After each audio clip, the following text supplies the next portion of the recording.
Holiday weekend upon us now. People might be wondering if it's safe to travel during this pandemic.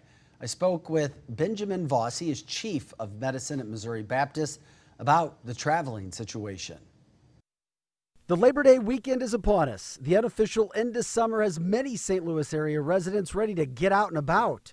I asked Dr. Benjamin Voss, the chief of medicine at Missouri Baptist, about traveling during COVID. I think the short answer is you weigh your risk and the benefits of that decision. The Voss family is not traveling this weekend. In full disclosure, I think the risk is for leisurely travel is still there, and it's high with that kind of travel, especially with the timing. We've seen the data on the college kids at Mizzou and Alabama and other schools. Not only is Dr. Voss saying people shouldn't be traveling to other cities, he says they should limit large holiday gatherings. The greater number of people you're exposed to, you're higher risk of contracting the virus. So I know it's not what you want to hear, and you want to have a barbecue with your friends, but I think you have to be very cognizant about the risks that presents. So we were going to, in full disclosure, have a barbecue at a friend's poolside, but they're in our bubble, and it's just one other family. And I think you have to be conscious about how limited you are with those exposures. According to Dr. Alex Garza, the commander of the St. Louis Metropolitan Pandemic Task Force, hospitalization numbers spiked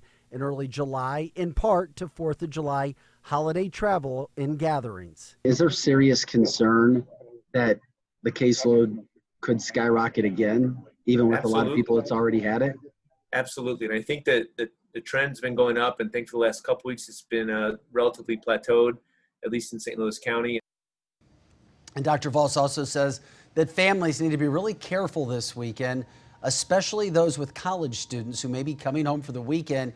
He says they need to be sure they are not positive or been exposed to someone who is positive. And if so, in that case, they need to quarantine.